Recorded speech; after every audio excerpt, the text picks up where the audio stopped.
Mahal kong apo.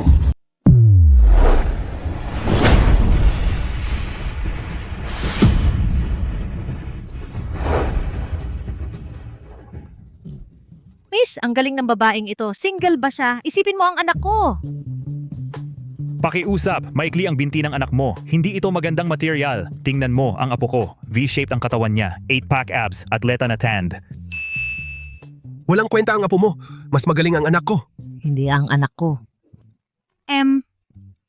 Lahat. Sandali lang pakiusap. Suriin muna natin. Isang tuyong lupa sa pagitan ng mga bundok at ilog. Ano ang susunod? Mahal, halikan mo ako. Perfecto! Ikaw si modernong lola? Dapat ikaw ay ang apo ng panalo sa umirwing taong gulang.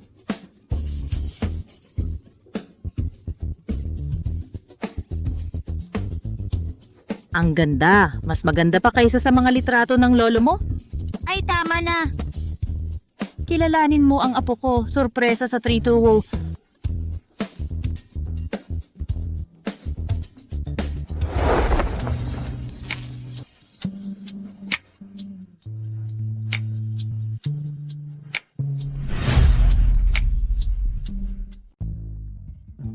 Ano?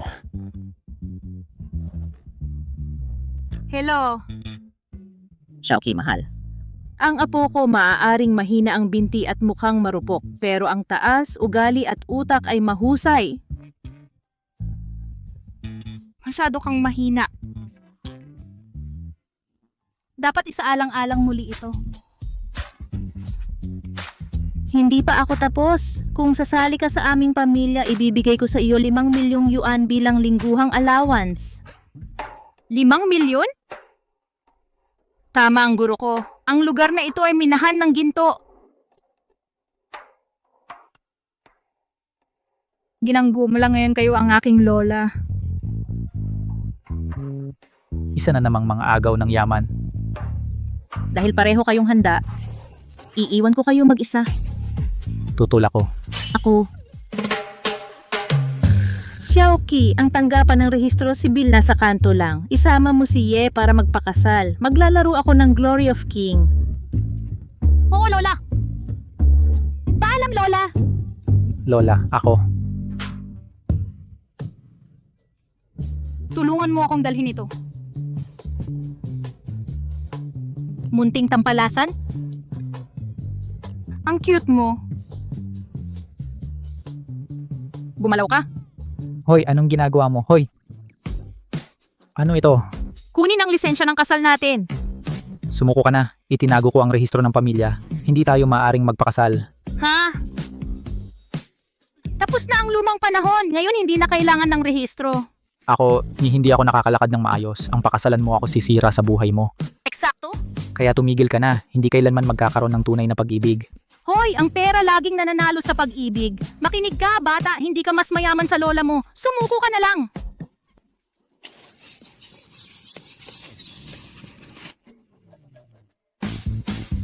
Umuulan?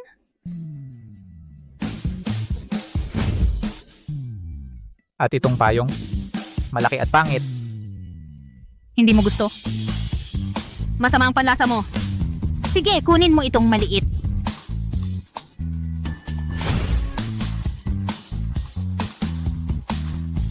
Chen Xiaoqi, tama ba? Hindi ko alam kung anong mga trick ginamit mo kay Lola. Pero bilang asawa ko, hindi kita tatanggapin. Ayos lang kahit hindi mo aminin. Ang batas lang ang kailangang umamin. Ang batas? Alam mo ba kung ano ang batas?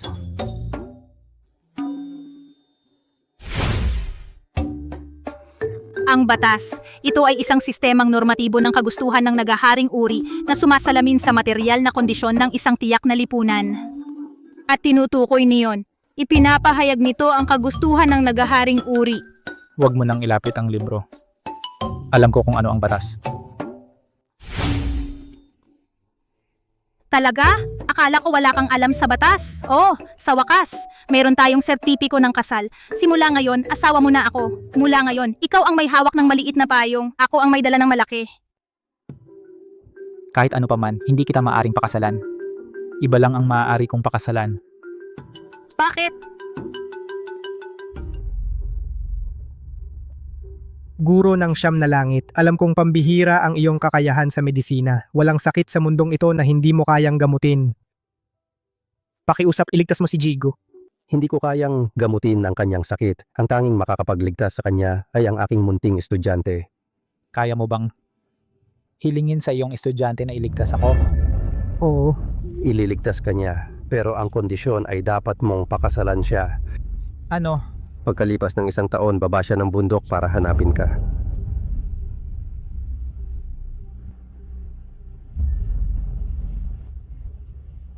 Ito ay isang elixir na nagpapahaba ng buhay. Bibigyan ka nito ng 1 taon pang buhay. Kung gusto mong mabuhay pagkatapos ng taong iyon, pakasalan mo ang aking estudyante. Uy! Ano bang iniisip mo? Magsalita ka, bakit ikaw lang ang maaaring makapag-asawa ng iba? Hindi mo na kailangang malaman kung bakit. Ang kailangan mo lang malaman ay ako ay malubhang na lason. Mamamatay ako sa loob ng 2 buwan. Walang pakinabang ang pakasalan ako. Ah, talaga? Kapag namatay ka, mamamanahan ko ang bilyon-bilyon ng pamilya Gu. Pagkamatay ko, ang kayamanan ng pamilya Gu ay mamamana ng aking tiyuhin. Wala kang makukuhang kahit na piso. Di hindi ka maaring mamatay. Ayoko rin naman, pero ang makakapagligtas sa akin ay hindi pa dumarating. Ang maalamat na guro ng siyam na langit ay pwedeng magpahaba ng buhay gamit ang gamot. Hindi ito lunas. Huwag maniwala sa mga ereheng parang iyan, ang iyong mga binti, ang laso na dinaranas mo. Kaya kong gamutin yan.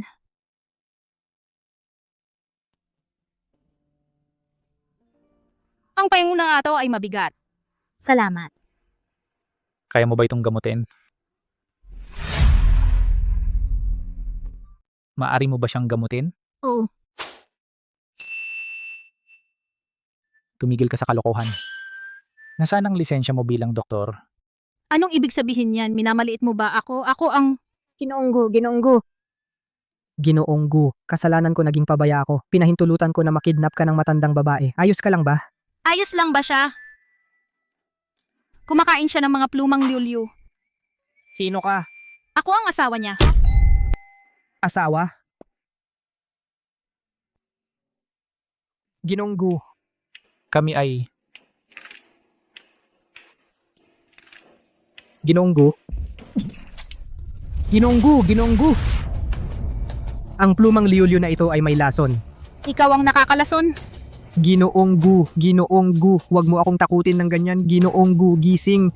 Tumigil ka sa pagsigaw. Huwag kang mag-alala. Ako na ang bahala. Hindi siya mamamatay. Ang hangin ay umuugong, ang mga ulap ay tumataas. Ang kulog ay yumayanig sa kalangitan. Itaboy ang kasamaan, lipunin ang mga demonyo, ibalik ang kadalisayan. Ibalik mo ang kadalisayan. Ano ang ginagawa mo? Si Jigu ay nagsusuka ng dugo at tinatapik mo siya. Bobo ka ba? Sinusubukan ko siyang iligtas. Ganyan mo balak iligtas si Jigu? Eksakto. Jigu. Sinasalba mo ba ako? Sinabi mong kaya mong gamutin ang paa ko. Tama. Pero hindi kita gagamutin. Hindi mo ba sinabi na hindi ako lisensyadong doktor? Bibigyan kita ng 50 milyong yuan. Huwag kang mag-alala, mahal, gagaling ito. Ang 50 milyong ito ay paunang bayad lamang. Pagkatapos ng paggaling, ililipat ko ang 300 milyon pa. Kaya ano pa ang hinihintay natin? Gamutin ka natin ngayon din.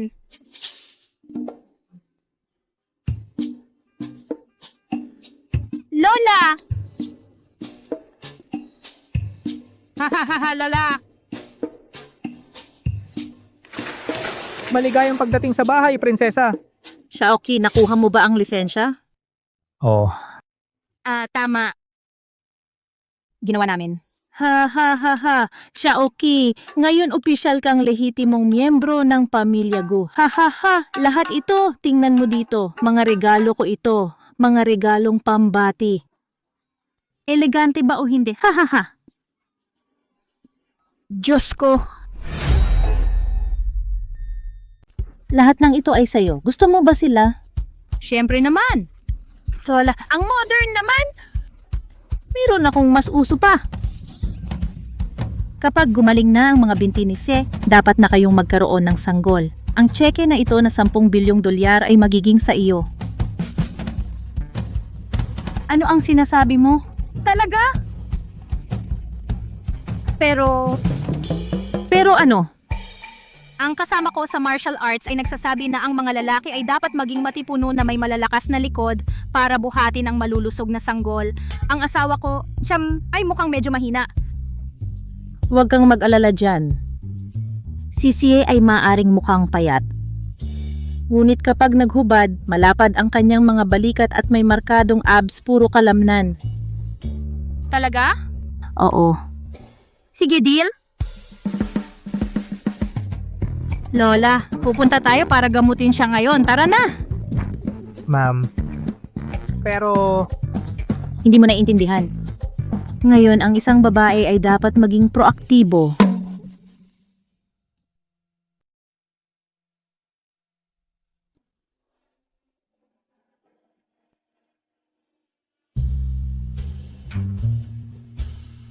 Hubarin mo. Hubarin ko. Hubarin mo lahat. Parang hindi ito tama. Walang problema.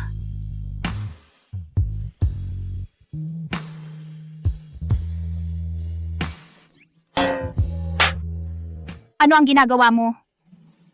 Hubarin mo ang iyo. Para sa paggamot ng binti. Kailangan bang maghubad ng buo? Dati si Lola, ano yung sinabi niya sa iyo? Tungkol sa paggamot mo. Sabi ng guro ko na ang mga daanan ng nerbiyos ng tao ay magkakaugnay at saka malubha ka dahil sa lason. Kailangan kong suriin ang iyong pisikal na kalagayan muna bago magpatuloy. Sino ang guro mo? Siguro Dong Junda. Hindi mo pa siya narinig? Si Shujunda lang ang kilala ko. Ang ignorante. Ikaw ay isang lalaking may sapat na gulang. Bakit ka nag-aatubili ng husto? Maghubad ka. Ngayon, kailangan mo ba ng tulong? Ako na lang gagawa.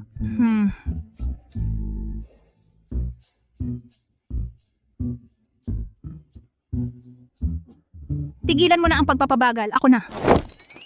Wow, hindi nagsisinungaling si Lola. Magandang balakang para manganak. Sapat na ba? Oh, higit pa sa sapat.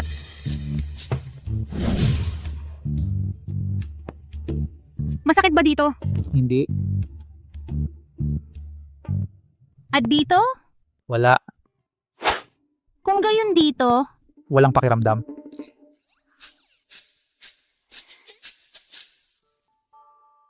sige. Dito? Cheng Shaoqi. Oh, mahal. Ginagawa ko ito para sa ikabubuti mo. Ang tiyan ay karaniwang malambot at sensitibo. Ang pagpindot dito ay maaaring magdulot ng paninigas ng dumi. Ang pagbaba pa ay hindi na angkop.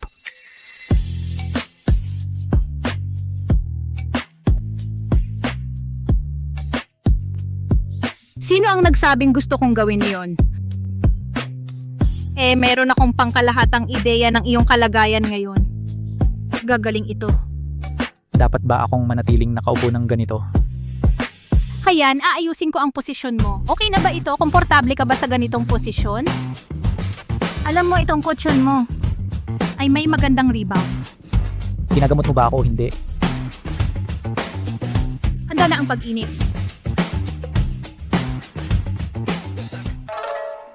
Mahirap na araw, kakaibang espiritu. Mga lason, magkalat kayo. Tapos na. Yun lang? Subukan mong tumayo at maglakad. Huwag mo akong lokohin sa tinatawag mong ikaw. Ang mga binti ko, nararamdaman ko sila. Ano pang hinihintay mo? Tumayo ka at maglakad.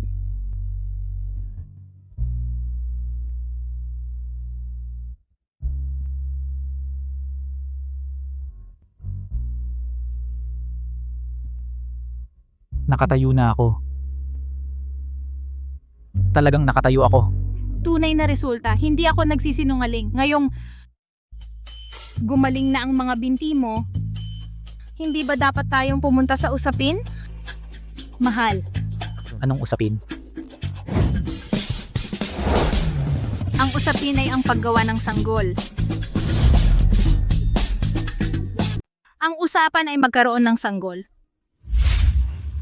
Hoy, magkaroon ng sanggol? Eksakto. Gawin natin, mahal. Binabalaan kita. Huwag kang mag-try ng kalokohan. Kung hindi, ako.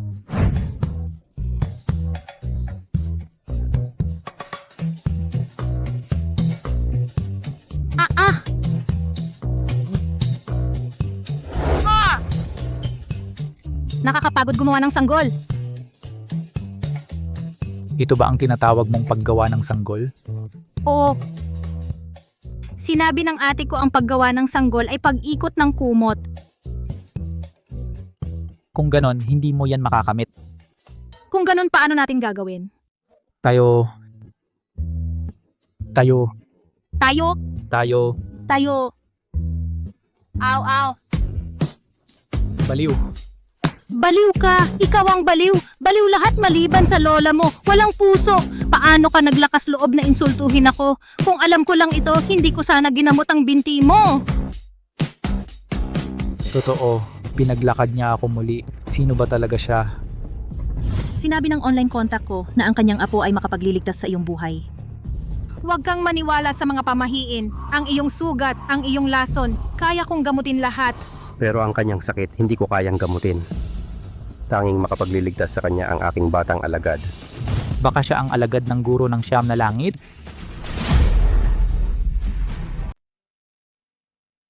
Cheng Xiaoqi, Anong nangyayari? huwag kang magalit. May tanong ako. Hindi ako sasagot. 5 milyon. Oh, mahal, anong nangyayari? Ano ang relasyon mo kay guro ng siyam na langit? Guro ng siyam na langit? Ano yon? Isang tatak ng walang butong paa ng manok? Alam mo ba kung ano ang ginagawa ng guro mo? May guro ka, di ba? Ang guro ko. Guro, ang mga melon na pinalago mo ay kahanga-hanga. Meron ka pa ba? Uy, siyempre, ang mga melon na ito ay specialty ng guro. Yan lang para ngayon. Sino sila? Sila ay G Toro, G Lobo at G Tigre. Nandito sila para tumulong sa gawaing pagsasaka. Guro, ang galing mo. Ang guro ko ay nagtatanim ng melon. Ang kanyang mga melon ay masarap. Naintindihan ko na. May katuturan. Ano ba ang iniisip ko? Imposibleng pagkakataon lang ito. Uy, Xiaoqi, handa na ang hapunan. Uy.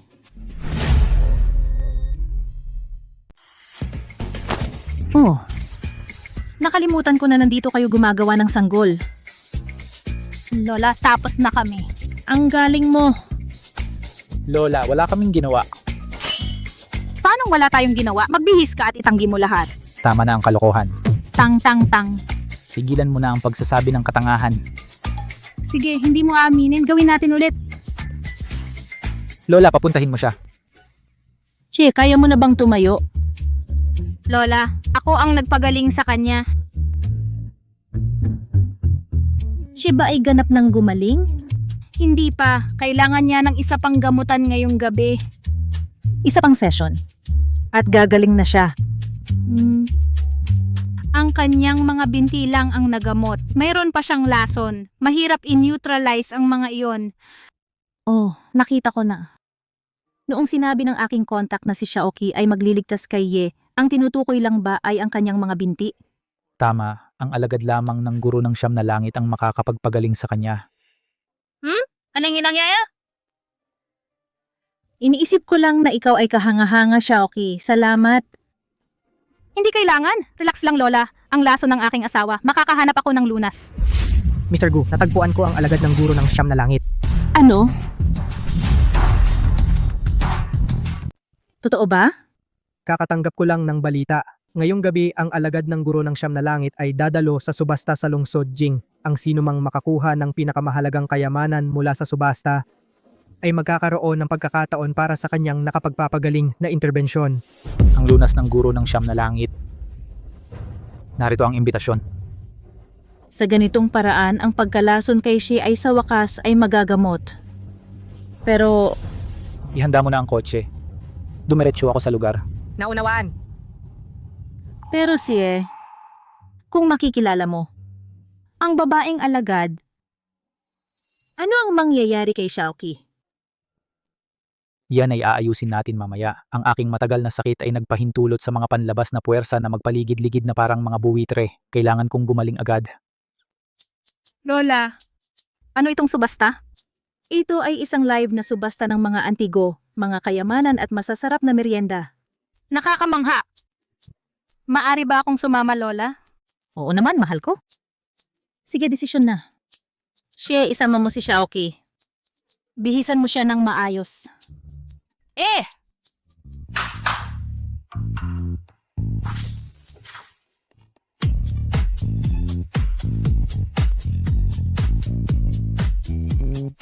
Wow!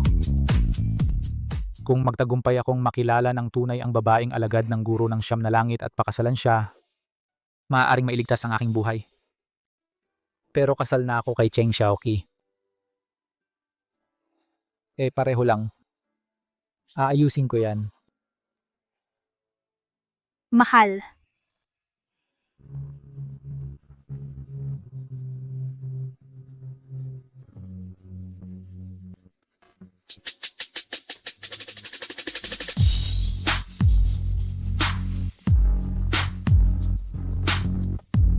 Mahal.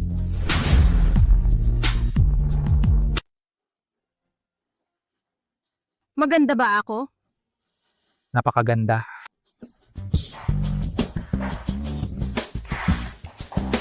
Ano ang sinabi mo? Ha? Wala namang mahalaga. Tara na.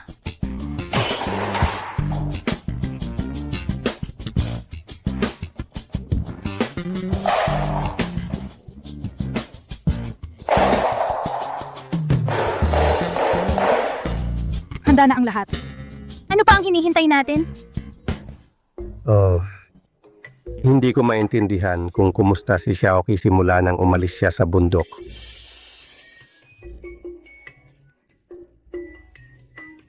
Hindi ako tumitigil sa pag-aalala para sa kanya. Tatawagan ko si Chengse ng video call. Guro, nakarating na ako sa lungsod ng Yun. Mayroong isang subasta sa gabi na may pambihirang mga kayamanan. Kailangan kong alamin ito. Pagkatapos, hahanapin ko si Xiaoqi. Naunawaan. Huwag mong kalimutan. Huwag kang mag-alala.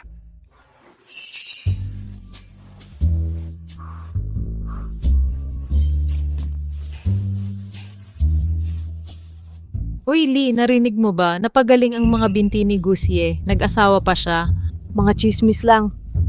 Ang kanyang kondisyon ay hindi na mababalik. Dapat ay mga peking balita. Sana hindi ito totoo. Kung hindi, ang pagputol ng kasunduan ay magiging isang pagkakamali. Dumating na si Jigo.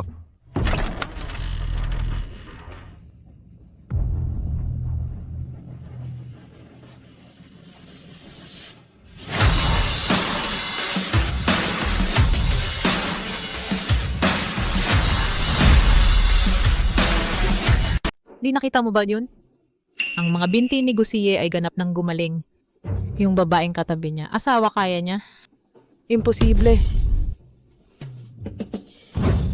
Wow, si Lola pala ay hindi nagsisinungaling. Ang daming masarap na pagkain dito.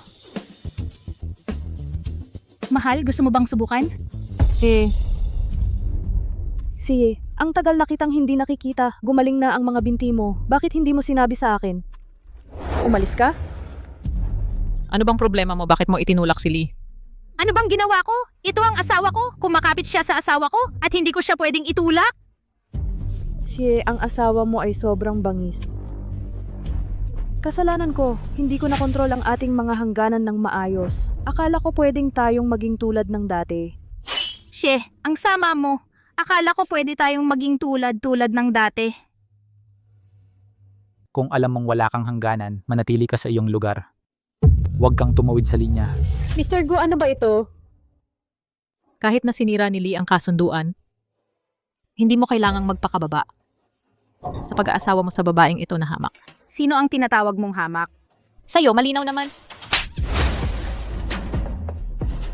Naglakas loob ka bang saktan ako? Lakas loob mo bang saktan ako? Sabi ng ate ko na ang isang taong bastos tulad mo ay dapat matuto ng leksyon.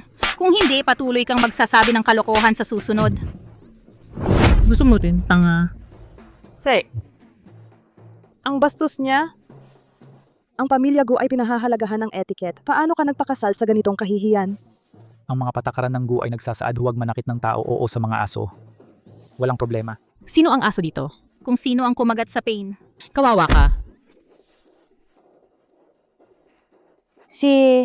Tumatagal ka pa bang tumahol, toxic harpy? Tatapusin kita. Ito na.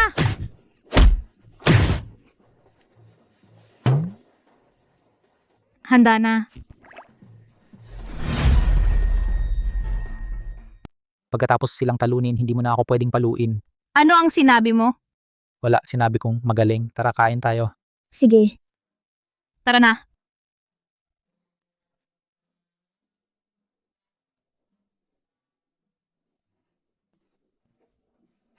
Lee, okay ka lang? Pagsisihan mo to.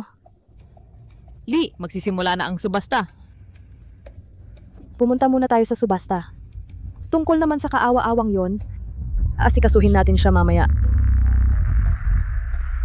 Mga pinagpipitaga ng panauhin, maligayang pagdating sa handaan ngayong gabi. Ang tema ng subastang ito ay pagpapatotoo ng mga kayamanan.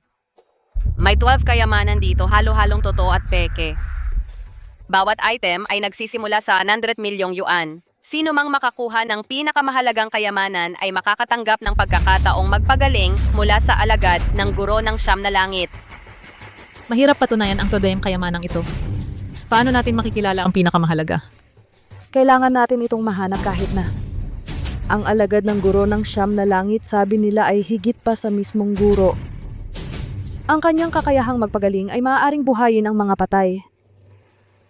Tandaan mo, ang ekspertong ito na kasama ko ay ang pangalawang direktor ng Tianquan Appraisal Hall. Miss Jiang, gagawin ko ang lahat ng makakaya ko. Mahal, paano tayo magbibid? Ang mga subasta ay nakadepende sa swerte. Ha? Paano kung hindi tayo manalo sa bidding? Sige, magbid tayo sa lahat. Lahat ba? Ngayon, ipapakita namin ang unang item ng subasta. Pinta, paglubog ng araw at nag-iisang tagak. Panimulang bid, 100 milyon. Minimum na dagdag sa bid ay 10 milyon. Ang obrang ito ay ginawa ni Tang Bohu noong dinastiyang Ming. Kung totoo ito, ang halaga nito ay hindi matataya. Tingnan ninyo ang mga maningning na taluktok, agos na tubig sa tabi ng mga pavilion. At ang ginito ang sinag ng paglubog ng araw. Purong husay sa sining. Totoo ito. 110 milyon. 120 milyon. Mahal? Ano ang nagtatakda ng halaga ng isang bagay dito? Katandaan, mga sikat na artista, lalo na ang mga imperial na relikya o mga antigong napakatanda na pero maayos na napanatili. Naabot ng mga iyon ang pinakamataas na presyo. Naunawaan ko, mahal. Sa pamamagitan ng karunungan ng langit na katotohanan, mahiwagang mga mata ng katotohanan, ihayag ang mga ilusyon. Ang pintang ito ay naglalabas ng sobrang espiritual na enerhiya, walang presyo. 2 bilyon. May mas mataas pa bang bid? 2 bilyon, isang beses. 2 bilyon, 2 beses. 2 bilyon, 3 beses. Nabenta! Ang mga probinsyano ay probinsyano pa rin. Naniniwala sa bawat pinalaking kwento. Magbid ng 2 bilyon? Nakakaawa. Bobo, kaya mo bang bayaran ito? Hindi. Pero kaya ng asawa ko. Sino ka ba sa akala mo? Si Jigu ay hindi magpoprotect. Tahimik. Siya ang asawa ko. Ayusin mo ang ugali mo.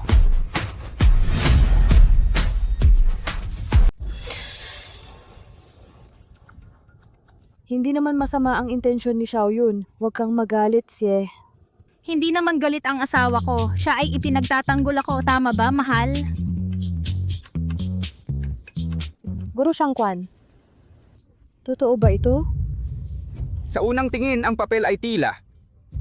Kahina-hinalang bago para sa nitong sinasabing panahon ng kasaysayan, kaya itinuring ko itong peke.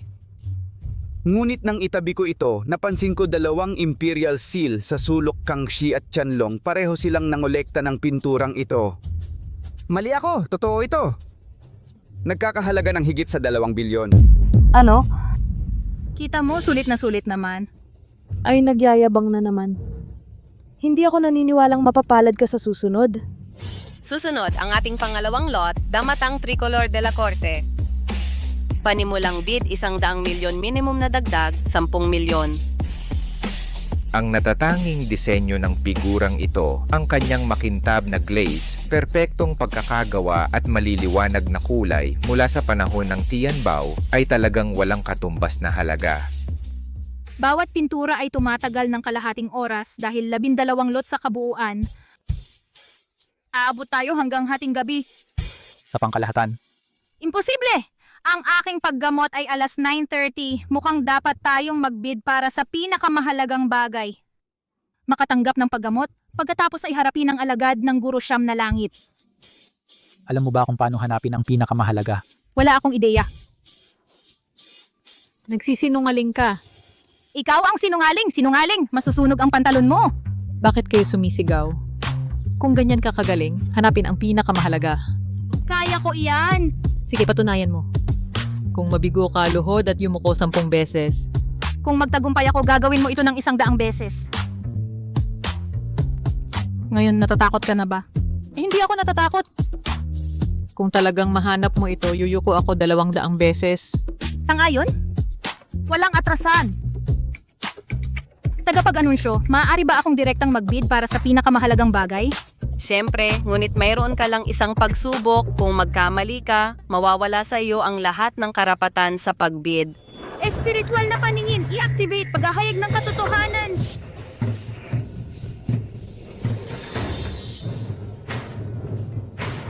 Ang totoong kayamanan ay nasa loob ng batong leon na iyon.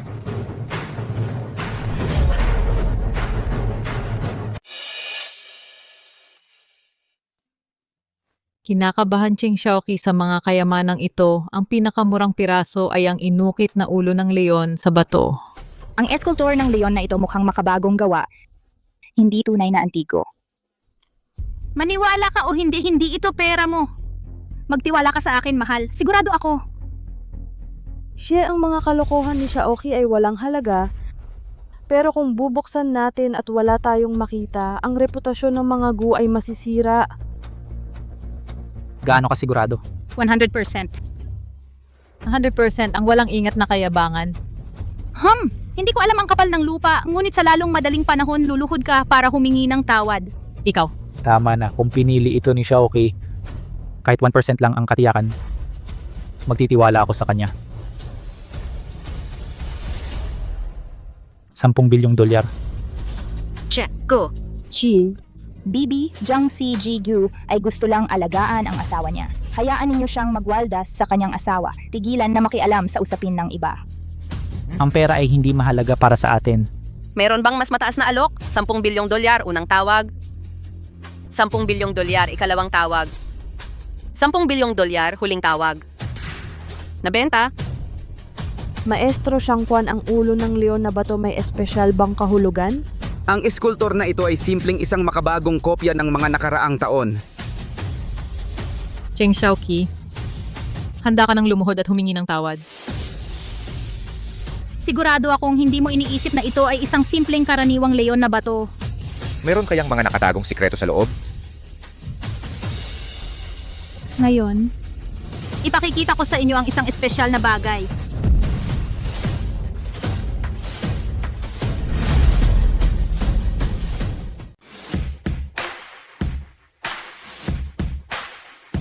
Ano, ang selyong imperial? Ang selyong JD na nawala sa loob ng milenyo. Nakatago sa isang eskultura ng ulo ng leon, ang palabas na ito ay magpapagalaw ng mga pintuan ng langit. Walang kayamanan sa lupa ang makakatumbas. Imposible. 200 pagyuko magsimulang lumuhod. Paano mo ito natagpuan? Nandaya ka. Hindi ako naniniwala. Kahit ano. Yuyuko ka ba o hindi? Hindi ako maniniwala. Hindi ako luluhod sa harap mo. Sinusubukan mong tumakas, Tigil?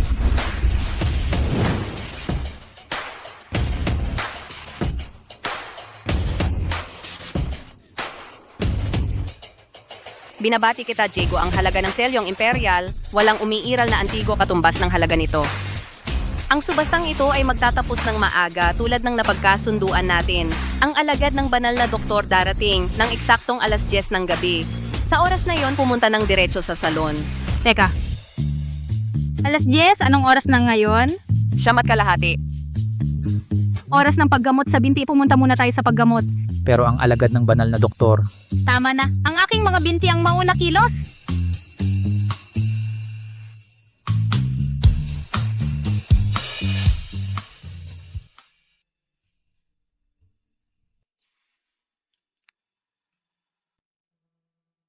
Kakaiba. Simula nang pumasok ako sa salon na ito, naramdaman ko ang senyales ng aking nakababatang kapatid na babae lumalakas. Ang aura ay tumitindi. Posible kaya na ang aking nakababatang kapatid na babae ay nasa parehong salon na ito?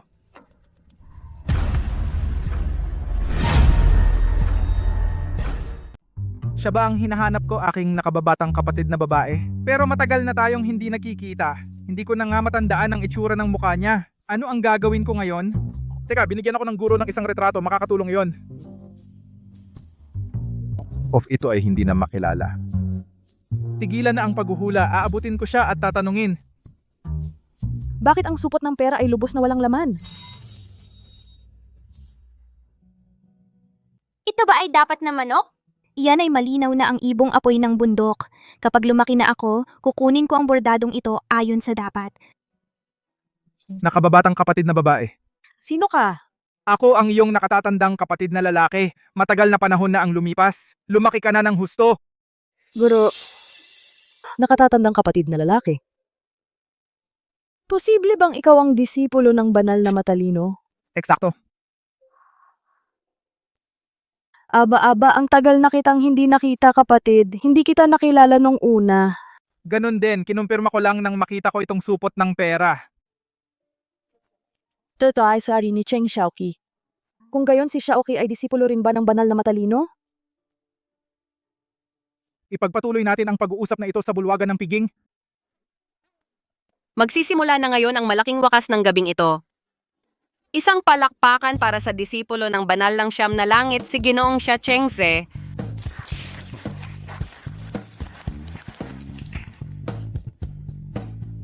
Ang tagapag-aral ba ng banal ay talagang isang lalaki? Alagad ng banal na manggagamot, lalaki siya. Kahit na mailigtas ko ang buhay ni Jigu, hindi ito tatanggapin ni Jigu.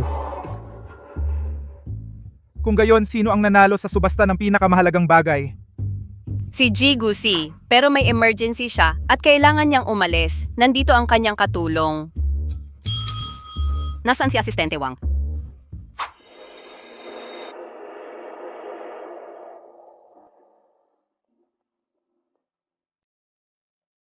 Handa na. Tapos na ang huling paggamot.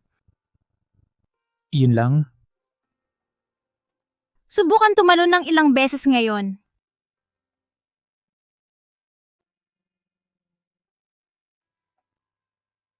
Tumalon ng 2 beses.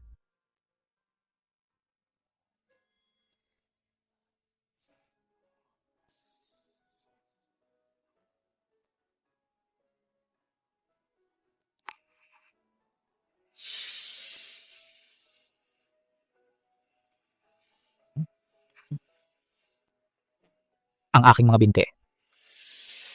Ang aking mga binti ay ganap ng gumaling. Kahanga-hanga. Jigu. Agad na ulat. Anong nangyari? Ang alagad ng banal na manggagamot siya. Siya. Ay isang manluloko. Hindi eksaktong manloloko pero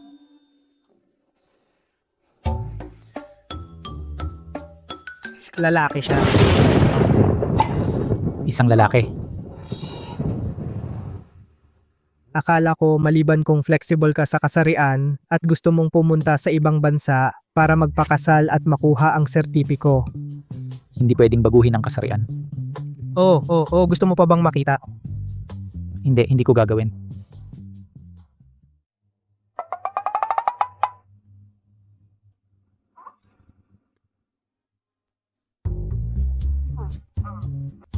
Sino pa ang pakakasalan mo para sa isang sertipiko?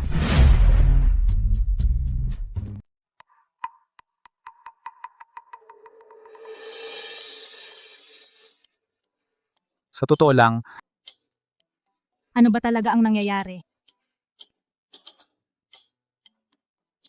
wala yun. Ang guro na Manos Divinas talaga bang ipinakasal ako sa isang lalaki? Sigurado ako na nagbibiro siya sa akin. Wala yon. Hoy, matanda ka na. Bakit ka naman nahihiya? Sinabi ko na sa'yo, huwag kang maniwala sa guro na Manos Divinas at sa kanyang mga kalokohan tungkol sa manok na walang buto. Ako lang ang tunay na makakapagpagaling sa'yo.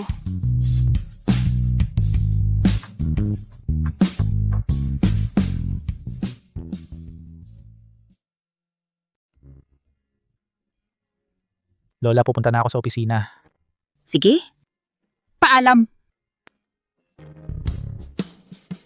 Mula nang sumali si Xiaoqi sa aming pamilya, ang personalidad ni Aye ay naging mas masaya. Xiaoqi ay talagang biyaya para sa amin.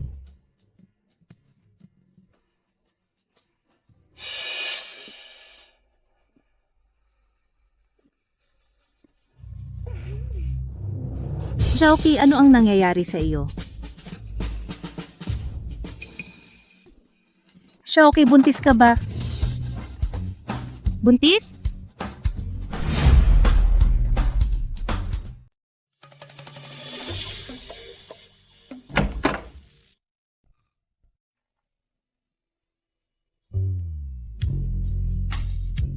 Mahal. Tara sa kama.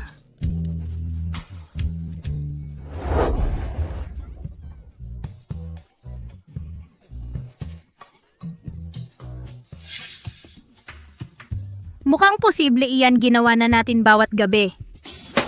Kaya pala tiyak na buntis ka. Talaga? Nasaan ang reward ko? Huwag kang mag-alala, bibigyan ka ni Lola ng kailangan mo.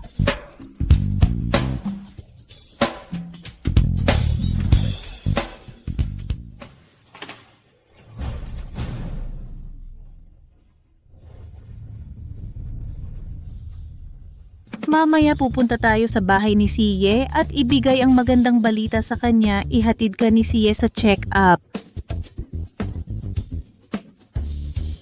Kain, kumain pa. Tara na. Tama na, Lola.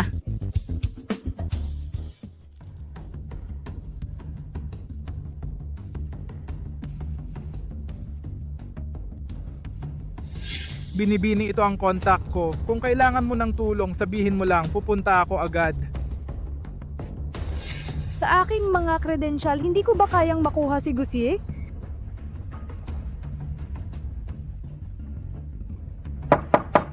Xie? Kuya Xie? Anong ginagawa mo dito? Kuya Xie, nalaman kong bumalik ka sa opisina. Nagprepara ako ng masustansyang sabaw para sa'yo, para gumaling ka. Hindi na kailangan. Seguridad, samahan si Mrs. Jiang sa labas. Kuya Xie, huwag kang ganyan. Alam kong may sama ka pa ng loob sa akin. Pero noong panahon na yon, pinilit ako ng mga magulang ko na sirain ang kasunduan. Hindi ko desisyon iyon. Wala na itong saysay. May asawa na ako. Pero hindi kanya maililigtas ang buhay mo. Anong ibig sabihin yan?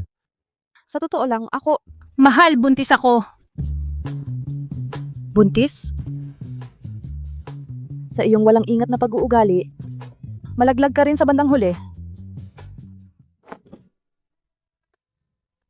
Masamang timing ko ito. Kung alam ko lang na nandito siya, hindi na sana ako pumunta.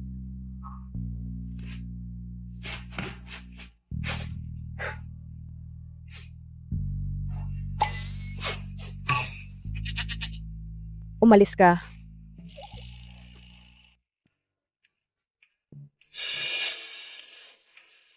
Nandito siya, ang malas. Lola, binanggit ni Xiaoqi ang pagbubuntis. Ipaliwanag mo sa akin. Xiaoqi, simula kaninang umaga nagsusuka siya. Pinaghihinalaan ko na buntis siya. Dalhin mo siya sa ospital. Ipa-check up mo siya. Lola, Wala kaming ginawa. Siya lang. Anong basta? Wala kang kakayahan. Bakit hindi ako pinapayagan? Kasalanan niya iyon.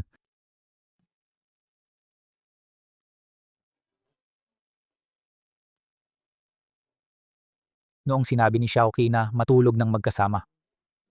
Niyakap lang ako at gumulong kami sa kama. Kaya bakit hindi ka kumilos ng mas mabilis?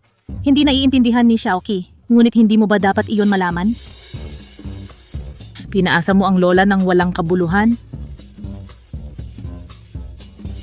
Lola, ako ay nakakamatay na nalason hanggat hindi ako sigurado kung makakaligtas ba ako. Hindi ako mag-iisip na magkaanak. Sinabi ko na sa iyo, kaya kong gamutin ang lason mo. Siya? Sa totoo lang, ako ay alagad ng marunong ng ikasyam na langit. Ano? Ikaw ay alagad ng marunong? Nagbibiro ka siguro. Kilala ko ang pamilya Jiang sa loob ng maraming taon, ngunit hindi ko narinig tungkol sa iyong pinagmulan. Bukod pa rito, ang alagad ng marunong dapat ay lalaki. Iyon ang aking panganay na kapatid na lalaki. Ginang ang pamilya Jiang ay nagkamali sa kung paano kanila trato noon, ngunit sa bagay na ito, wala akong dahilan para magsinungaling. Bukod pa natuklasan ko lang, na sa totoo lang ako ang itinakdang tagapagligtas ni Xie.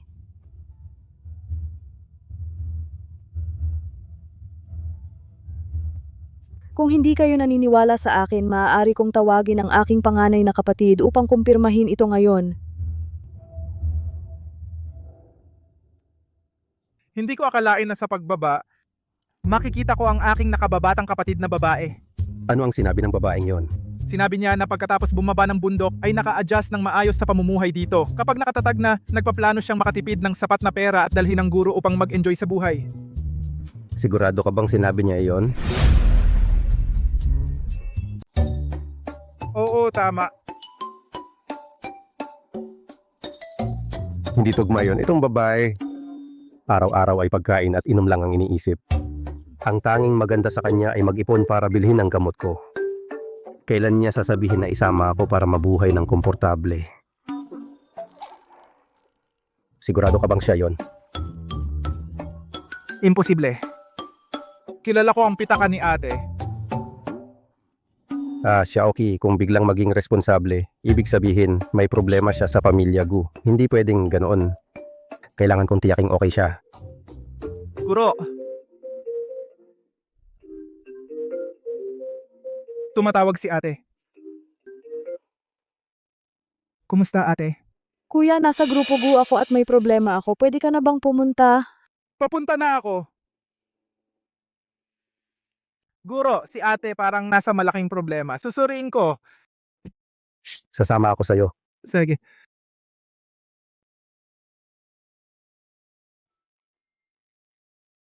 Darating si kuya sa loob ng kalahating oras. Parang kampante ka masyado. Kahit totoo kang disipula ng siyam na langit na pantas, anong magagawa mo? Maililigtas ko ang buhay ni Xie. Sa tingin mo ba? Si Kuya Xie pipiliin ng tulad mo. O ako?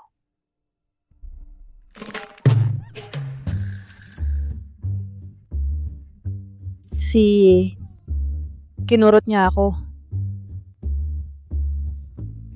Higit pa sa kurot ang gagawin ko sa'yo. Gagulungan kita parang asong kalye na ikaw. Xie, tinawag niya akong aso. Binantaan niya akong saktan. Ang bastos. Ang bulgar?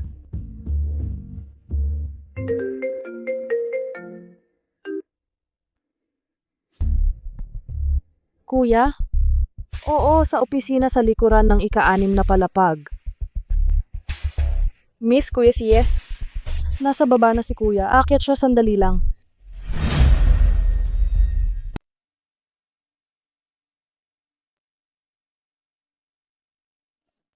Teka, kayo dalawa, ano ginagawa ninyo dito? Ako ang biyenan ni Jigu, kailangan kong makipag-usap sa kanya. Biyenan ng lolo? Tigilan mo na ang kalokohan. Isang tao sa kanyang posisyon, paano kaya magkakaroon ng lolo na katulad mo? Kung hindi ka naniniwala, tawagan mo siya mismo. Alam mo ba kung gaano siya ka-busy para bang isang pulubi na katulad mo ay mang-istorbo sa kanya? Kadiri! Malis ka, ikaw din. Ito. Grupo Gu.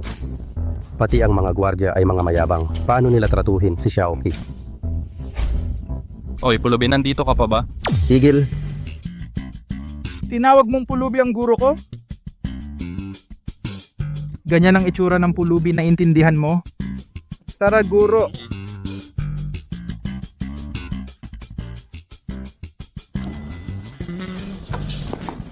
Bilisan mo, huwag mong paghintayin si Xiaoqi. Sinabi ng bunso na kapatid nasa opisina ng CEO malamang. Sa bandaron. Sige. Dumating ang aking mga kapatid sa martial arts.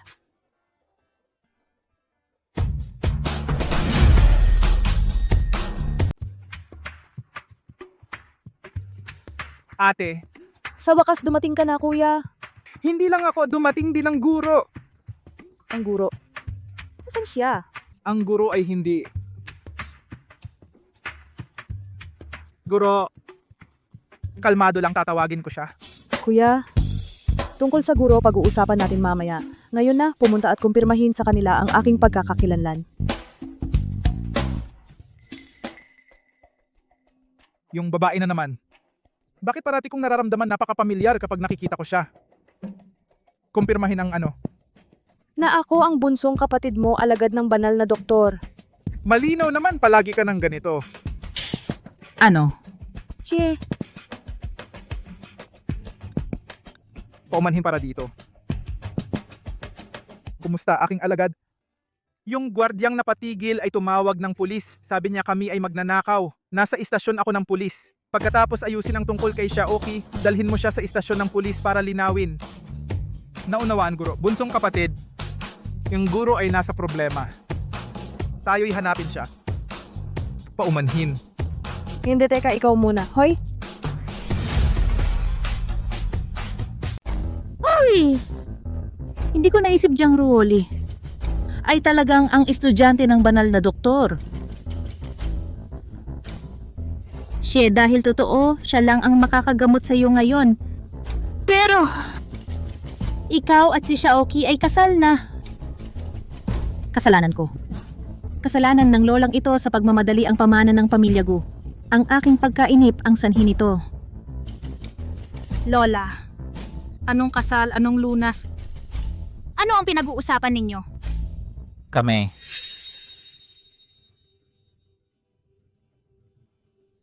Ang elixir na nag-iingat ng buhay ay magpapanatili sa iyo sa loob ng 1 taon.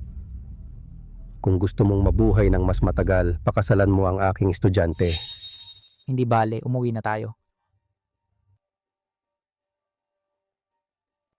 Lola, bumalik na tayo.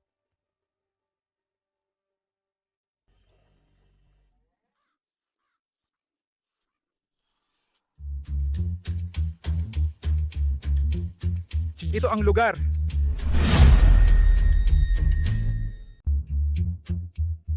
kuya, ano bang mali ang ginawa ng guro? Ginawa niya yon para iligtas ka. Pinatumba niya ang gwardiya sa gusali ng Grupo Gu sa panahon ng pagsagip. Pagkatapos, dapat mong ipaliwanag ng mabuti lahat tungkol sa guro. Tara na. Hoy kuya, naalala ko lang na hindi natin tinawag ang guro mula pa noong una. Natatakot ako na baka pagalitan niya tayo.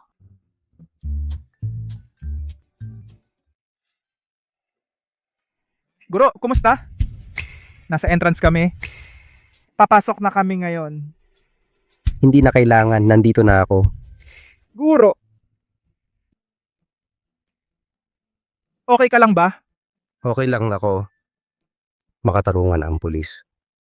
Kinuhanan nila ako ng salaysay, binalaan nila ako, at pinakawalan nila ako. Buti na lang ligtas ka. Nakita mo ba si Junior? Okay ba siya? Ayos siya. Hindi ba sa'yo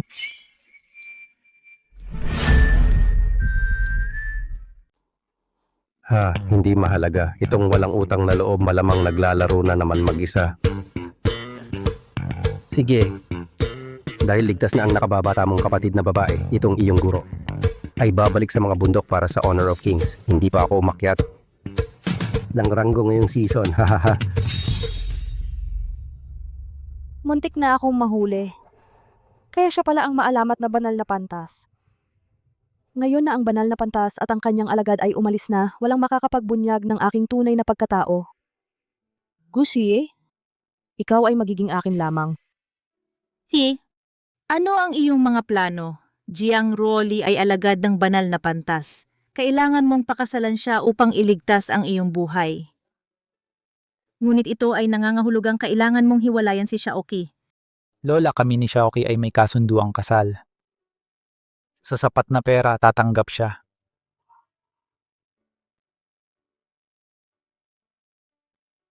Maaaring totoo yon, ngunit nagkaroon na ako ng pagmamahal sa babaeng iyon. Kailan mo sasabihin sa kanya ang tungkol sa hiwalayan? Ngayon ay gabi na. Bukas. Hindi na kailangang maghintay.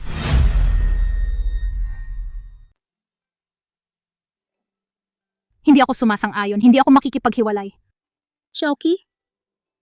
Gusie, ikaw, walang puso, walang utang na loob, kahit gusto ko ng pera mo. Hindi ako humingi ng marami. Bukod pa rito, pinagaling ko ang iyong mga binti. Anong masama sa kabayaran? Hindi ko sinabing mayroon, pero sinabi ng banal na doktor na dapat akong magpakasal sa kanyang alagad, kung hindi mamamatay ako. Sinabi ko na sa'yo, kaya kong pagalingin ang iyong mga binti. Ang paghihiwalay ay hindi opsyon. Xiaoqi, kung makikipaghiwalay ka kay Xie, hindi ka matatalo. Kung maghihiwalay kayo, makukuha mo ang kalahati ng yaman ng pamilya Gu. Talaga?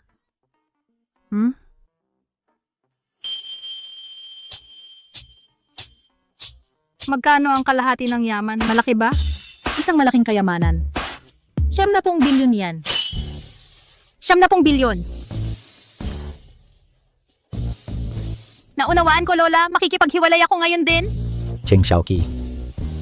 Ang makipaghiwalay sa akin, masaya ka ba talaga? Sa ganyang ugali, huwag mong sabihin hindi ka naghahanap ng pera. At kung gusto ko ang pera? Ikaw, hindi lang pilay ang paa mo at masama ang ugali, kundi isa ka ring mahina. Bukod sa pagkakaroon ng pera, anong iba pang katangian ang meron ka? Ang mga salita ng manugang ko ay puro objetibo. Umalis na tayo. Simulan na agad ang diborsyo. Ito ang iyong ika-23 paghiling ng diborsyo na tinanggihan. Sigurado ka bang gusto mong muling mag-apply? Ano ang dahilan ng pagtanggi na ito?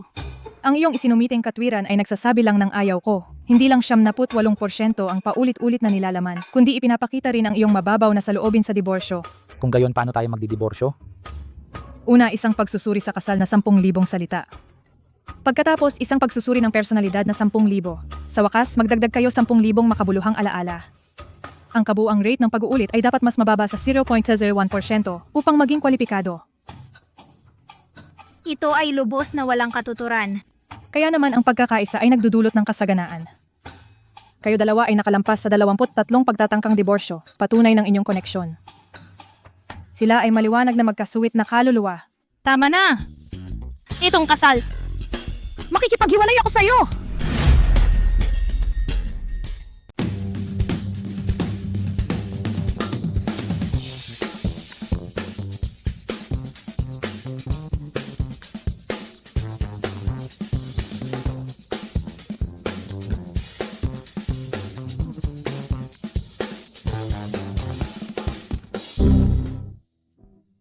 Sino ba talaga ang mga taong nakakuha ng schedule ng diborsyo? Sino ba talaga ang mga taong nakakuha ng mga appointment sa diborsyo?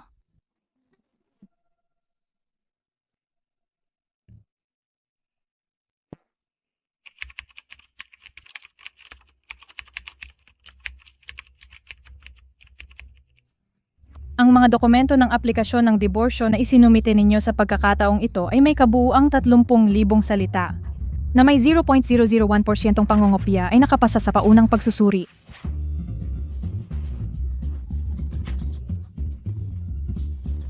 Ang galing mo talaga. Kung kailangan kong sumulat ng 30,000 salita, nasa ilalim ka na ng lupa bago ka pa makasulat ng 300.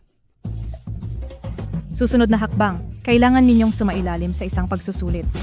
Kumpletuhin ang 5,000 tanong na ito sa loob ng 1 oras.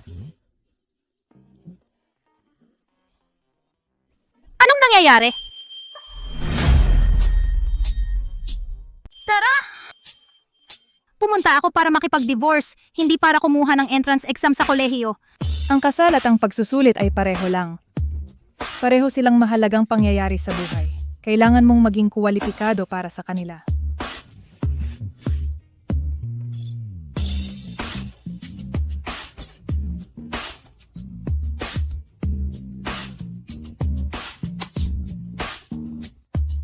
Hayaan mong kopyahin ko ang sayo.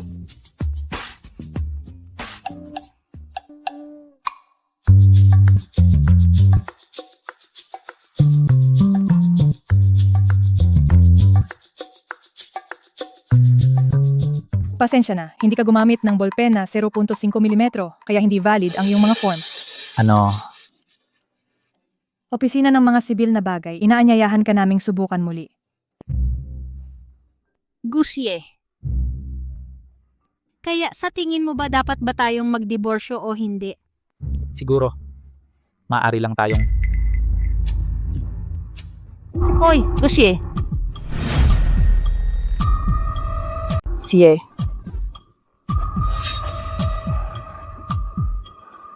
Hindi ako ganun. Saan ka galing? Saan ako galing? Hindi mahalaga. Ang mahalaga ay siye ay nalason. Ako lang ang makakagamot sa kanya. Nagbibiro ka ba? Ikaw? Gamutin siya? Marunong ka ba ng medisina? Ako ay alagad ng banal na manggagamot.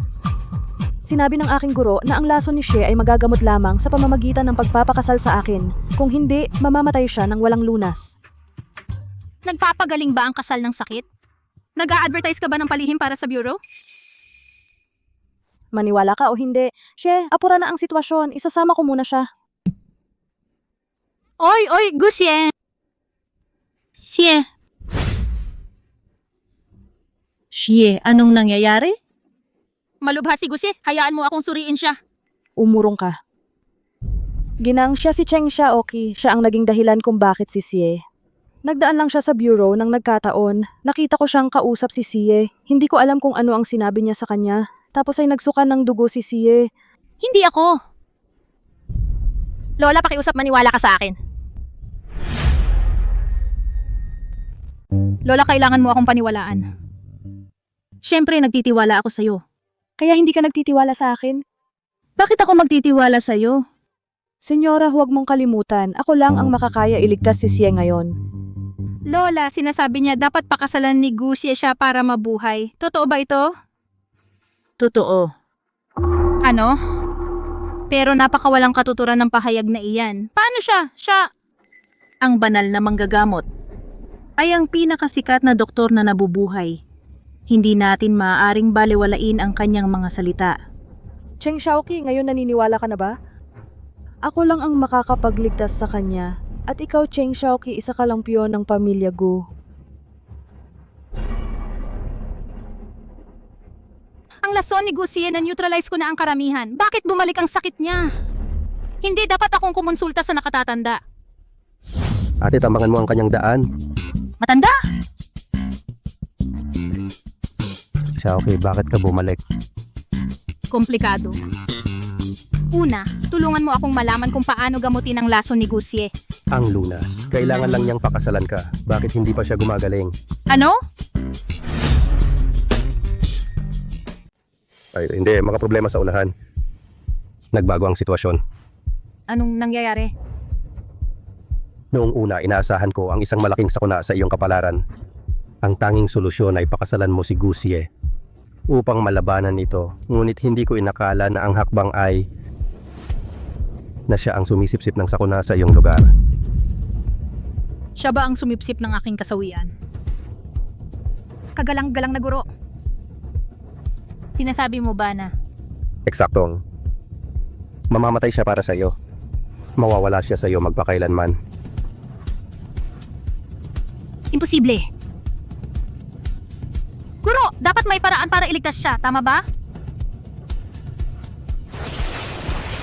Ang siyam na liwanag ay nakahanay binabawasan ng ating ningning. Ang iyong sakuna, maaari pa ring malutas, ngunit may sadyang panghihimasok. May sumasabotahe ng solusyon. Ang sumasabotahe. Maaring si Jang Rolly? Sa anumang kaso, bababa ako ng bundok kasama mo para suriin ang kalagayan ni Gusie. Sige.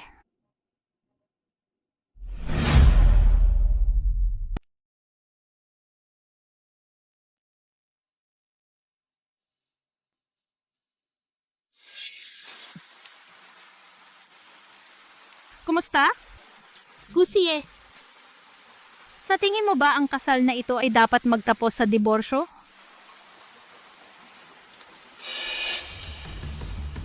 Dahil sa ugali ni Gusie, malamang na hindi pa ito nangyayari.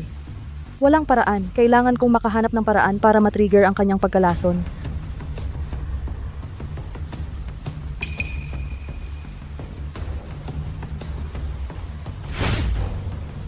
Siguro, hindi natin dapat gawin.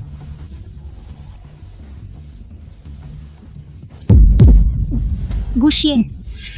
Ang maliit na insektong iyon ay inilagay ni Chengze. Kung aalisin natin ang insektong ito, magigising si Gusie. Huwag kayong mag-alala, ginang. Siya ay malapit ng magkamalay. Pero gaya ng alam ninyo, para sa ganap na paggaling, dapat pakasalan ako. Gisingin mo muna siya, saka tayo mag-usap. Kung hindi siya magising, magbabayad ka ng mahal.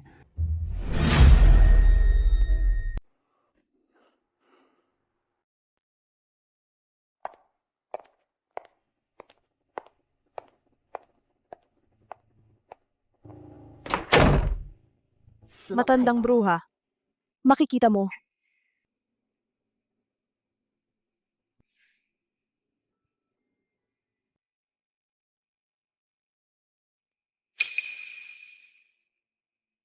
Malulutas nito ang lahat. Si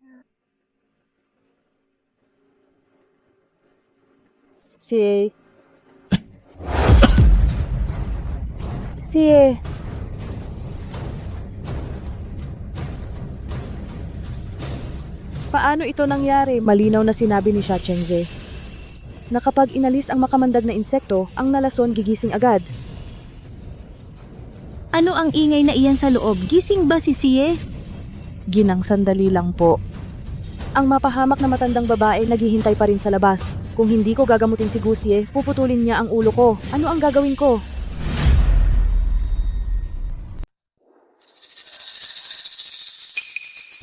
Teka, Chengze.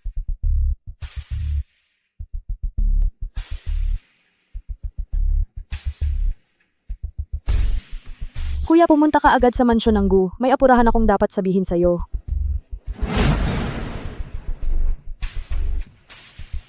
Ang baho ng dugo ay hindi matiis. Anong nangyayari, bunso?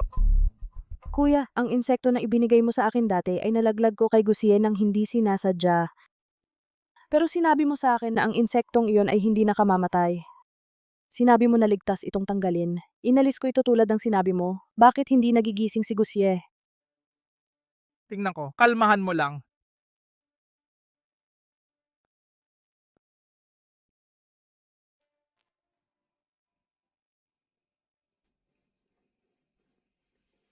Ito ay walang saysay. Teka! Hindi ito lason ng insekto, kundi isang masamang espiritual na lason. Spiritual na katiwalian? Ano ang gagawin natin ngayon?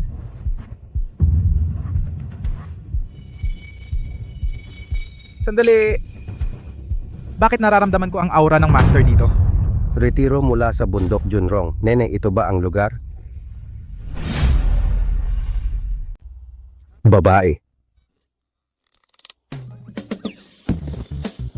Tama. Baguhan hindi mo kilala si Ginang Gu, asawa ng CEO, mag-usap tayo mamaya.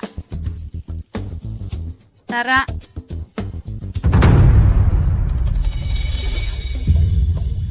Ang sama ng ugali. Chengse nasa Gu residence din siya. Nandito rin ang kuya. Kailan siya dumating sa Cloud City? Matagal na siya rito, hindi mo ba siya nakita?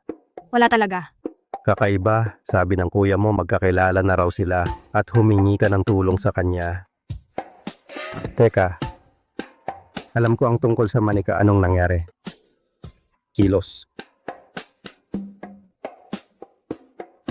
Mukhang na-overthink ko. Kuya, iwan muna ang mga bagay na iyan. Tulungan mo akong malutas kung paano gamutin ang laso ni Gusie. Humingi ka ng lunas sa akin? Huwag kang magbiro, ate. Ikaw ang nagturo sa akin ng lahat kung hindi mo kayang lutasin. Bakit mo ako inaasahan? Huwag mong pakinggan ang kalokohan niya, kuya. Ako ang tunay mong junior.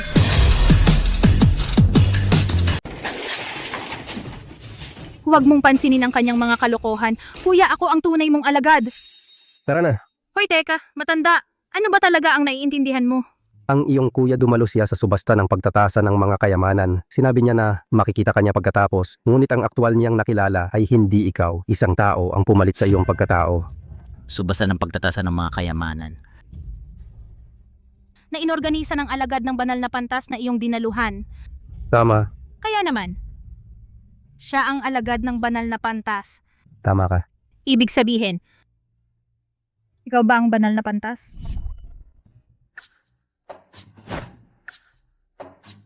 Diyang Rolly, mapanlin lang. Naglakas loob kang nakawin ng aking pitaka. Ganito mo ako pinalsahan, di ba? Hahampasin kita hanggang mawalan ka ng malay.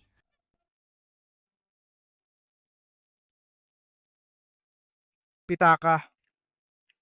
Guro. O aking mahal na alagad. Lagi kong inakala na may magandang mata ka. Sinabi ko sa iyo na sundan ang larawan upang mahanap ang iyong alagad at nagkamali ka pa rin. Ikaw, Larawan. Ito ba ay kay Shishi o kay Jiao-chan? Okay, Ruhua? Ano? Tingnan mo, guro, sa totoo lang, sa bagay na ito, hindi mo ako masisisi lahat. Ang larawan na binigay mo sa akin ay hindi gaanong kapaki-pakinabang kaysa sa bag na ito para makilala ka. Pero, totoo bang ikaw ang nakababata kong kapatid na babae? Nandito na ang guro. Garantisadong tunay. Ate. Kuya. Ate. Si kuya ay hinahanap ka kahit saan.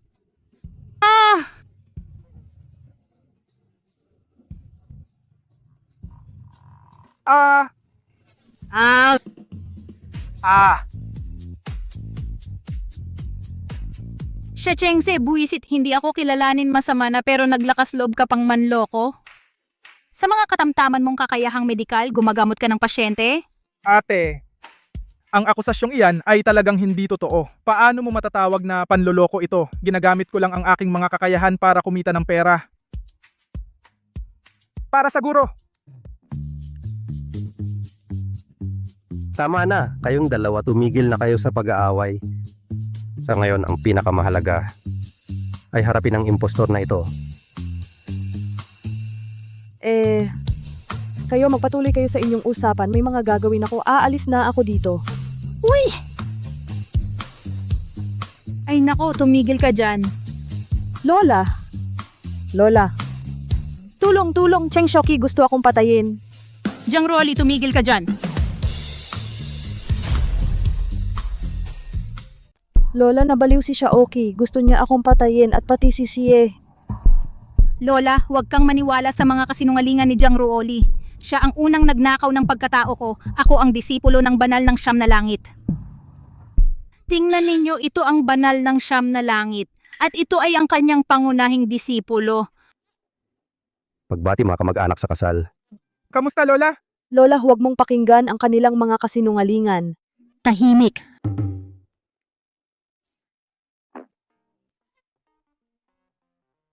Makatuwiran. Hoy, huwag magtapon ng basura dito. Ang pagtatapon ng basura sa bahay ko ay may multang 50 yuan. Masyadong malit ang 50 yuan. Gawin nating 5 billion!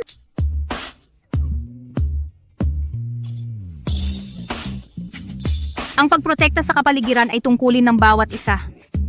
Xiaoki, narinig ko ba ng tama? Ikaw ba talaga ay disipulo ng banal? Lola, perpekto ang pandinig mo. Totoo yon. Mabuti. Mga gwardiya, alisin ninyo ang sumpang ito sa pamilya Gu. Opo. Lola, huwag mong pakinggan ang sinungaling na si Cheng Xiaoqi. Paalam. Magkita tayo sa susunod na kabanata.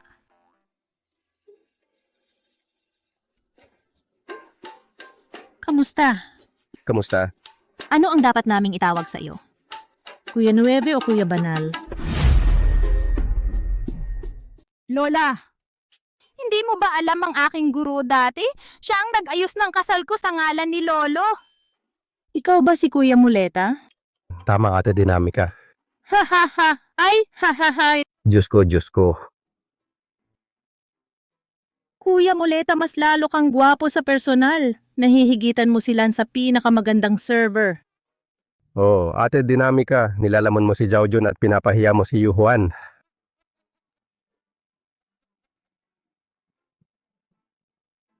Ang sobra naman! Ang ating guro ay hindi nagpakita ganitong kagandahan dati. Pakiramdam ko may nakalimutan ako isang mahalagang bagay, napakahalaga. Seryoso? Kuya, bakit ka naparito muli? Napunta ako para magligtas ng isang tao. Ako rin ay naparito para magligtas ng isang tao. Oh, hindi! Gusi.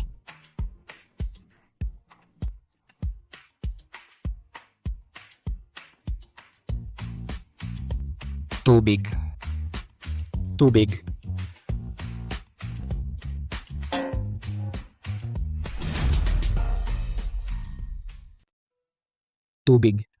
Mahal. Buhay ko. Namatay ka ba? Tubig.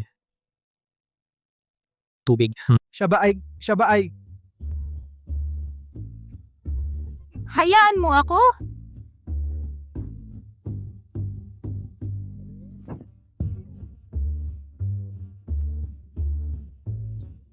Patay na ba ang asawa mo? Gusto ko lang ng kaunting tubig. Sinusubukan mo bang patayin ang asawa mo?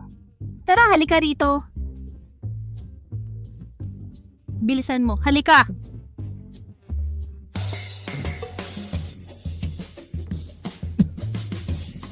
Pasensya na asawa, na-distract kami sa kakausap. Nakalimutan ka namin. Pero okay na ang lahat. Guro ko, ang mismong banal na maestro na lehendaryo. Dumating na siya, kasama siya dito, magagaling ang lason mo.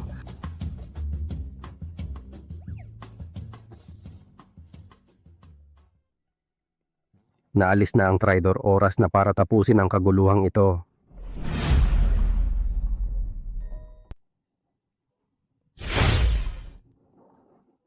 Pagbabago.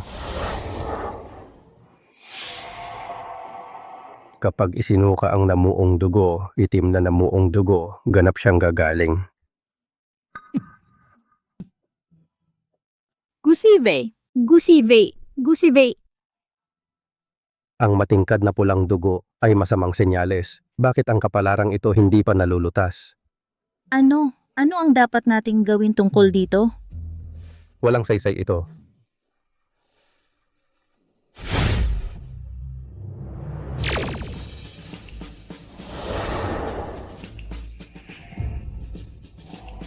Ang maswerteng bituin ay kumikislap, ang kaligayahan ay nakahanay sa langit, nagkakaisa.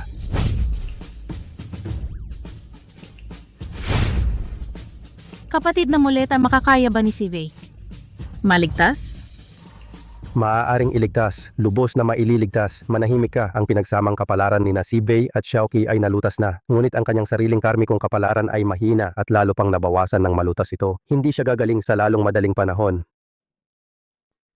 Naalala ko na kapag ang karmikong kapalaran ay mahina, dapat tayong mag-ipon ng mabubuting gawa upang madagdagan ang mga biyaya. Matandang guro, ano ang magagawa ko para kay Gusive? Ang iyong banal na mga biyaya ay nangangailangan na kumilos ako sa paggawa ng mabubuting gawa, tulad ng pagtulong sa mga nangangailangan. Sa gayon ay maiipon mo. Simple lang. Kami ng pamilya Gu ay mayroon sa ganang mapagkukunan. Katiwala. Hindi, sandali. Binibining Donggan, makinig kang mabuti. Ang mga pondong pangkawanggawa ay dapat na may ugnay kay Xie. ngunit hindi maaaring lumabas mula sa ating pananalapi. Kung hindi, masisira ang kanyang mga biyaya. Sige, Walang problema, kukunin ko ang pondo. Mahal, magkano pa ang kailangan natin? 100 milyon. Ganoon ba karami? Ginang, may problema. Nabaliw na ang mga Jiang. anong kabaliwan meron sila ngayon? Ang patriarkang si Jiang ay nag-akusa ng publiko sa ating ginang ng pag-abuso sa kapangyarihan laban sa kanyang apo. Humihingi siya ng paliwanag. Jiang Ruoli ay sumusunod sa atin parang linta. Imposibleng tanggalin. Meron ba akong anumang koneksyon sa kanya? Nakaraang buhay. Uy, Chowki, ang totoo. Ikaw at si Jiang Ruoli ay talagang may kasaysayan. Siya at ako? Ikaw at si Jiang Ruoli ay may mahabang kasaysayan. Tungkol naman sa atin. Talaga? Ikaw ang reinkarnasyon ng Panginoong Estelar at sa iyong nakaraang buhay, ikaw ang ninuno ng pamilyang Jiang. Sa pamamagitan ng linya ng reinkarnasyon, dapat kang tawagin niya na lola sa tuhod. Totoo ba ito? Kung ganon, ang yaman ng pamilyang Jiang, wala ba akong dapat makuha? Sa technical, Tama. Perpekto. Pinapadali nito ang lahat. Matanda, Lola, maghintay kayo rito. 100 milyon lang. Ay parang laro ng bata.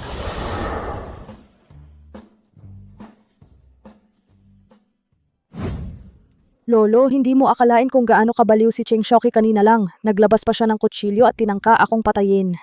Tama na, Lee. Tapos na ang panganib. Na-publish na ba ang pahayag? Gagawin ko ang hustisya para kay Lee. Hindi kailangan ng mga pahayag.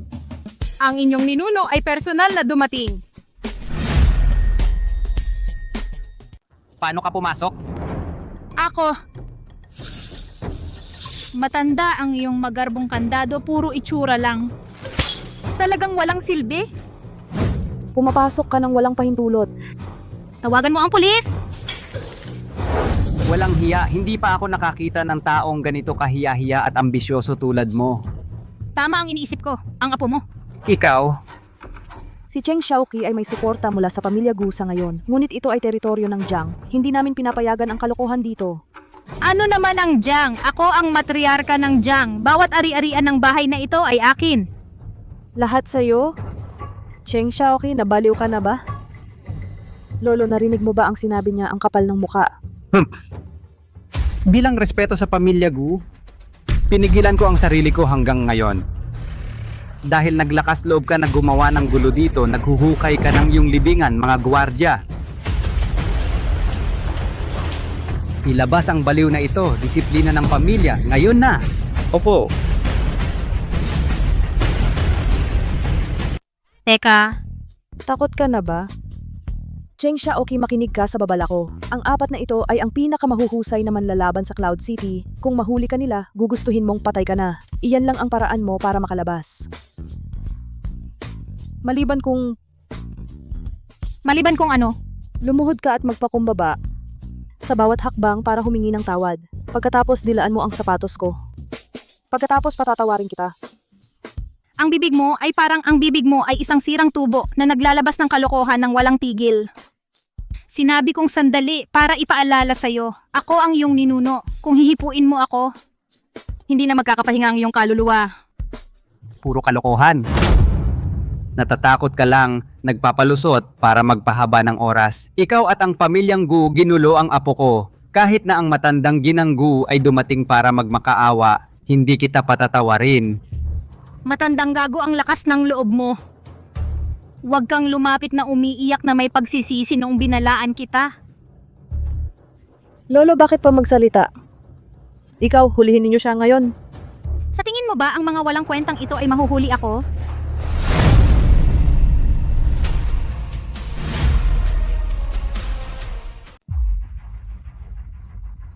Hindi nila kaya ang isang suntok. Lolo, may iba ka pa bang bodyguard sa bahay? Tawagan mo lahat, kailangan ko ng practice. Meron kaming mga bodyguard. Gusto mo ng kalaban, isang tao, 1 milyon kada oras. Nilololo ko ba nila tayo? Kahit si Blank Dent ay mas tapat. 1 milyon. Nagpapanggap pa ba tayong patay? Ninakaw ng mga Jiang ang komisyon. Mula sa 1,000,000 na natatanggap nila, binibigyan tayo ng 100.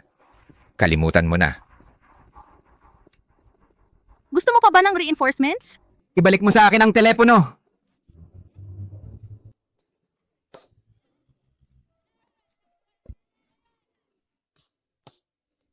Ninakaw mo ang telepono ng lolo ko, tatawag ako sa pulis. Makinig kayo, ang pagnanakaw ng pribadong ari-arian ay magbibigay sa inyo ng 5 araw na kulungan. Isuko mo na. Eto, hindi na ito nakakatuwa.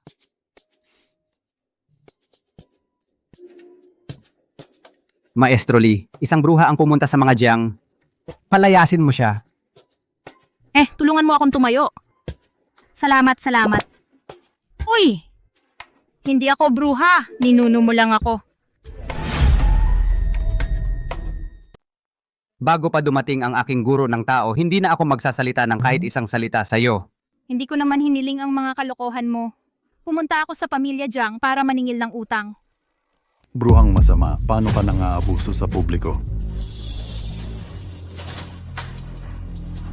Lumuhod ka ngayon. Sang butas ka lumabas, manloloko? Uy, matanda, pasensya na. Sa halip na gumastos ng pera sa mga psychiatrist para sa apo mong babae, napadpad ka sa manloloko na ito. Tahimik. Ako ang ika-10 disipulo ng Master Jiang Quan. Ang pagpaamo sa isang demonyong tulad mo ay larong pambata.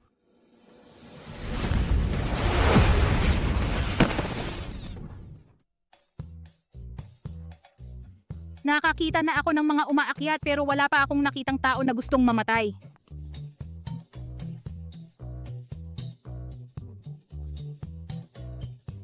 Ang iyong sertipiko ng Taoismo galing sa Wish, binili ng 99 centimos na may libreng shipping?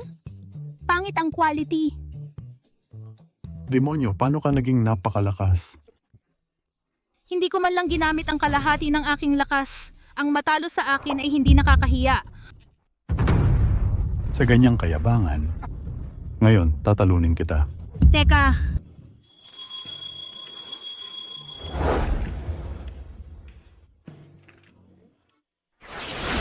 Kasuklam-suklam. Iyon ay ang ninuno. Ha? Ang inyong abang inapo ay nagbibigay pugay sa ating dakilang ninuno. tama na? Bumagsak na ang dinastiyang Qing, ilang siglo na ang nakalipas. Kalimutan mo na ang mga formalidad. Kamukhang kamukha mo ang aking lolo sa tuhod. Mula sa larawan sa Ancestral Hall, mukhang iisa lang. Sa totoo lang hindi kita gustong tawagin, pero ang mga kalapastangan ng ginawa ng iyong inapo laban sa ating mga ninuno ay nagtulak sa akin. Kung hindi kita tinawag, magre-rebelde ang ating mga ninuno. Sinong walang galang na inapo ang nangahas na umasta sa iyo? Naghahanap ka ba ng maagang kamatayan? Hindi. Dakilang ninuno, magalang akong tumatanggi. Magalang akong tumatanggi. Isang laruan? Anong laruan? Hindi laruan yan. Magalang na pagtanggi. Ibig sabihin ay magalang na pagtanggi. At ikaw ay nangahas na magpanggap bilang kaibigan ko na alagad ni Master Jiang Quan kahihiyan sa Taoismo. At kayong mga hangal, bulag ba kayo? Naniwala kayo sa impostor na ito? Mga ninuno, patawarin ninyo kami. Maawa kayo. Altin mo yan. 20 taon ng pagsasanay. Ngayon alam na ninyo ang katotohanan. Hoy. Ninuno. Lolo. Kagalang-galang na ninuno, ang mapagpakumbabang ito ay hindi nakaalam. Hindi nakilala ang iyong kadakilaan at ininsulto ka isang marangal na kaluluwa tulad ng sayo, nakikiusap ako sa iyong awa. Kumalma ka. Itong ninunong narito may sapat na kabutihan. Pumunta ako sa pamilya Jiang para lang sa iyong kayamanan. Ang iyong matandang buhay, hindi ako interesado. Itong Cheki. Lolo, teka. Tutol ako dito. Cheng Xiaoqi, nagsasanay ng ipinagbabawal na sining. Sino ang nakakaalam kung ano ang maaari niyang ipatawag mamaya? Isang gurong Taoist na si Lee, magdadala ako ng 10 katulad niya. Oh, aking walang ingat na apo. Gusto mo ba akong patayin? Bayaran natin siya, palayasin ang tao at multo ng magkasama. Kagalang-galang na ninuno tungkol sa pagbabayad. Ang halaga ay pwedeng pag-usapan. Isulat mo ang kahit anong halaga. Sige.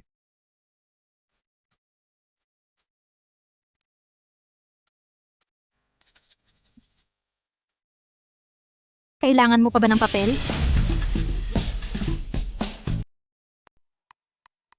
Hindi sapat ang isang form. Kailangan namin ng isa pa. Teka, Cheng Xiaoqi, huwag mong abusuhin ang iyong swerte. Sabi ng tatay mo na pupunan mo ng malaya. Naniniwala ka sa mga salitang pangako pero hindi mo tinutupad. Siguro Gui ay maaaring magdagdag ng mga clause. Lolo, ang hayaan siyang punan ng mga blankong tseke ng mag-isa ay parang pagbaril sa sarili mo. Sa paa. Paano ko malalaman na ihahack niya ang sistema? Kolektahin ninyo ito. Kokolektahin namin lahat.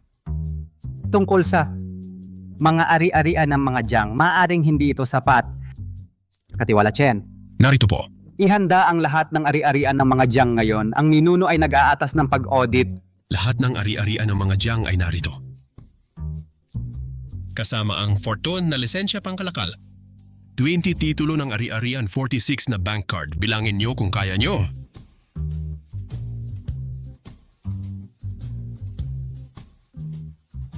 Ang mga Jiang ay natitira na lamang ng mga itong mumo.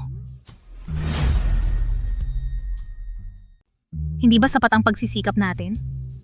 Sa nakalipas na mga taon, ang pamilya Jiang ay sunod-sunod na nalulugi. Ito na talaga ang natitira. Wala yun. Ang natitirang 20 milyon ay aking kukumpletuhin sa pamamagitan ng mabubuting gawa.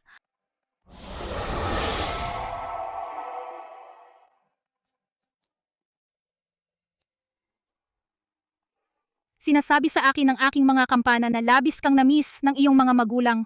Kung hindi, tatawagin ko sila rito para sa isang pagsasama-sama ng pamilya. Wag, imposible iyan. Wala pa tayong pinalayas. Kung magdadagdag ka pa, magkakasama ang 8 henerasyon. Gusto ko lang mamuhay ng payapa ngayon. Kunin mo ang kailangan mo. Nakikita mo ba ito? Itinatuan ng iyong ina po ang pagkakamag-anak. Tama na, ang pananatili sa mundong mortal ay nakakasira ng birtud na espiritual. Bumalik ka na ngayon? Ninuno, alis na ako. 20 milyon. Ilang mabubuting gawa ba ang kakailanganin? Saan magsisimula? Nakuha ko na?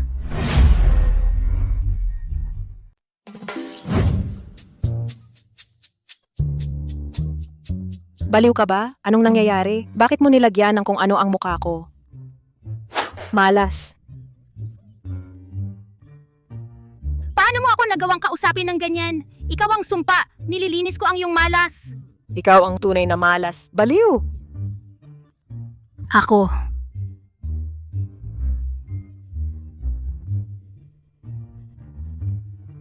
Sige, manatiling kalmado. Huwag kang magalit. Ang mahalaga ay iligtas si Gusiye. Patuloy na gumawa ng mabubuting gawa.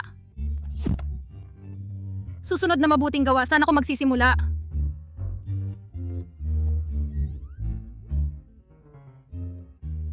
Naunawaan. Hayaan ninyo akong tulungan kayo, Lola.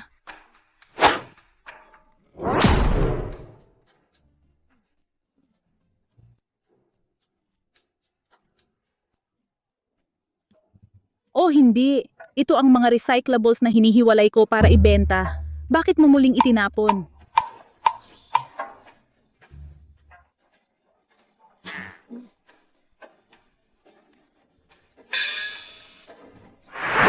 Eto na.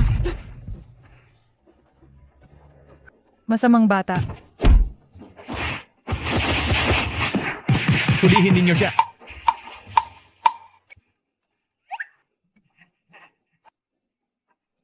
Kunin mo ito.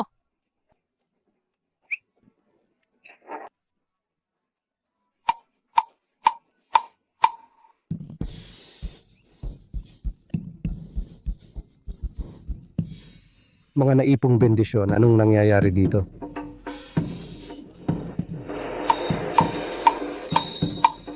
Sapat na mga bendisyon. Siye. Ang lahat ng kaguluhan at ingay. Pero paglingon ko, narito pa rin ako. Bakit ang hirap gumawa ng mabuti? Mukhang isa na lang natitirang mabuting gawain. Saan ko ito gagawin? Balitang huling minuto, may nangangailangan ba ng tulong? May tao ba dyan?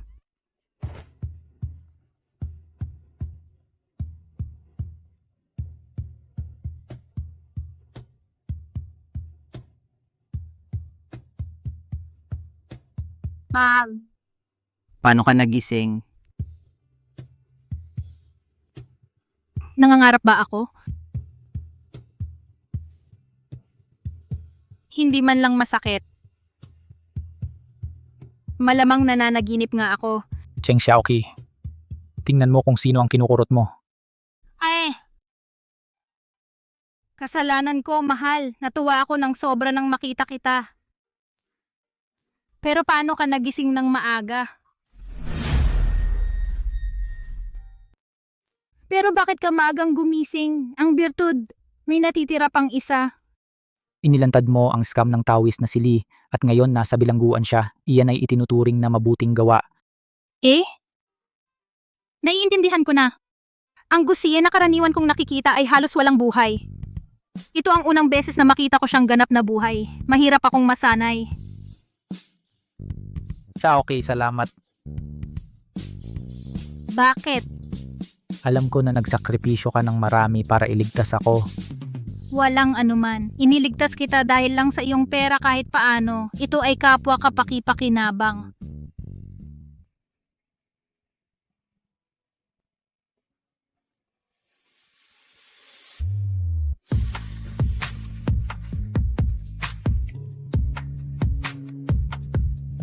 Alam ko, kaya ang kayamanan ng Gu ay magiging iyo at ako rin ay magiging iyo, okay?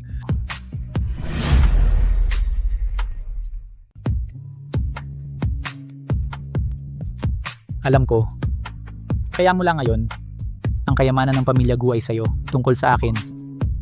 Ako rin ay sa'yo, okay? Depende yan sa pagganap mo. Huwag kang mag-alala. Hindi kita bibiguin.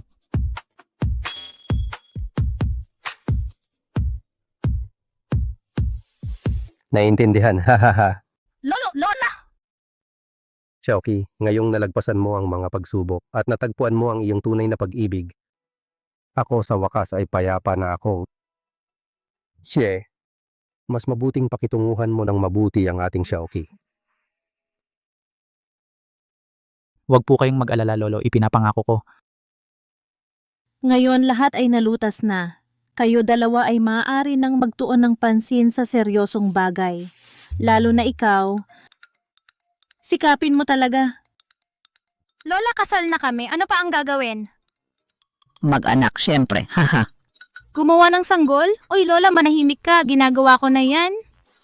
Pagbalik natin, magtatrabaho tayo ng husto, gumugulong sa kumot araw-araw.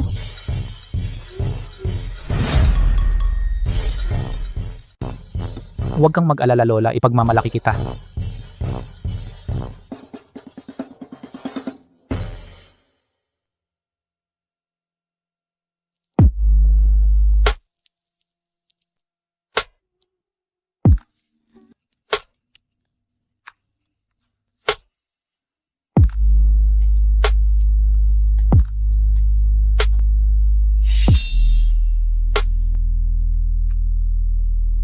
Bakit biglang nawalan ng tubig?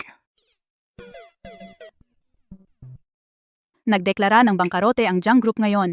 Ang tagapagmana na si Jiang Rolly parang hindi niya kinaya ang presyon at nakita siyang pumasok sa isang psychiatric hospital. Kumusta, mahal? Nandito ako.